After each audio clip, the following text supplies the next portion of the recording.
बिस्मिल्लाहिर्रहमानिर्रहीम। अस्सलाम वालेकुम। आज हम आपको ब्रेकफ़ास्ट के लिए चीज़ी स्पेनिश ऑमलेट बनाना बताएंगे। बहुत ही सिंपल सी रेसिपी है, बहुत ही मज़ेदार बनती है, बहुत ही हेल्दी रेसिपी है। तो आप हमारी वीडियो को पूरा देखें। स्पेनिश ऑमलेट बनाने के लिए हम सबसे पहले एक अदद आलू लेंगे। आलू को जो है हमने काट लिया है छोटा छोटा। एक फ्राई पैन के अंदर हम 1 खाने का चम्मच घी डाल देंगे और घी डालने के बाद हम इसके अंदर आलू डाल देंगे और आलू को हम फ्राई कर लेंगे जब तक कि आलू सॉफ्ट ना हो जाए। आलू को हम हल्की आंच पर ढककर 2 से 3 मिनट के लिए फ्राई कर लेंगे। और ये हमने एक अदद प्याज लिए, इसे चॉप कर लिया है।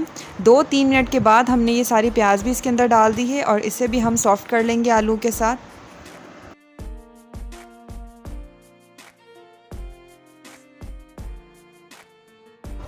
आलू बिल्कुल नरम हो गए हैं और प्याज भी सॉफ्ट हो गई है। हम इसे अब एक प्लेट में निकाल देंगे। 4 अदद हम अंडे लेंगे। इसके अंदर हम आधा खाने का चम्मच काली मिर्च डाल देंगे, आधा खाने का चम्मच नमक डाल देंगे और एक अदद बड़ी हरी प्याज ली थी, उसके हमने हरा पार्ट जो है वो काट लिया है, वो डाल देंगे हम और अच्छी तरह से फेंट लेंगे। अंडों को अच्छी तरह से फेंटने के बाद अंडों का सारा मिक्सचर हम आलू और प्याज में मिक्स कर लेंगे हल्के हल्के हाथों से। हम इसके अंदर 2 तरह की चीज़ ले रहे हैं। 3 हमने चेडर चीज़ के स्लाइसेस लिए हैं और आधा कप हमने मोज़रेला चीज़ लिए हैं, इसे कद्दूकश कर लिया है।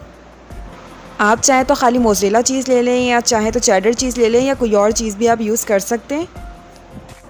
अब हम एक फ्राई पैन में 1 खाने का चम्मच बटर डालेंगे, इसे मेल्ट करेंगे। बटर मेल्ट हो गया है। अब हम अंडों का आधा मिक्सचर पैन के अंदर डाल देंगे। अंडों का आधा मिक्सचर डालने के बाद इसके ऊपर हम चेडर चीज़ के स्लाइसेस रखेंगे। उसके बाद हम ग्रेट किया हुआ मोज़रेला चीज़ भी डाल देंगे।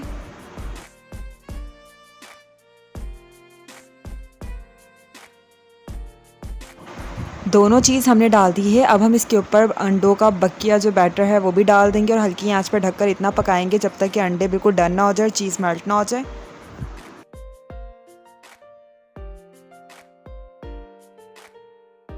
अंडों को हमने 5 मिनट ढक के हल्की आंच पर पकाया है। देख सकते हैं साइडों से पक गया है, नीचे से पक गया, ऊपर से बस ये थोड़ा सा गीला है। अब हम इसकी साइड बदल देंगे और नीचे से भी इसको पका लेंगे। आप देख सकते हैं हमने इसकी साइड बदल दी है। अब हम तेज़ आंच पर इसको पका लेंगे और यहाँ हमारा अंडा बिल्कुल डन हो गया है। अब हम इसे एक प्लेट में निकाल लेंगे। तो तैयार है बहुत ही फ्लफ़ी सा हेल्दी सा चीज़ी स्पेनिश ऑमलेट। आप इसे लाजमी ट्राई करें। इसके अंदर वैसे धनिया भी डाला जाता है, धनिया पुदीना डाल लें, लेकिन हमारे पास हरी प्याज थी तो हमने वही डाल ली। और हरी प्याज आपकी बड़ी आंत के लिए तो बेहतरीन है। आप इसे लाजमी किसी ना किसी खानों में इस्तेमाल किया करें। तो उम्मीद है आपको रेसिपी बहुत पसंद आई होगी। वीडियो पसंद आई तो वीडियो को लाइक करें, चैनल पर नए तो चैनल को सब्सक्राइब करें। Thank you. अल्लाह हाफ़िज़।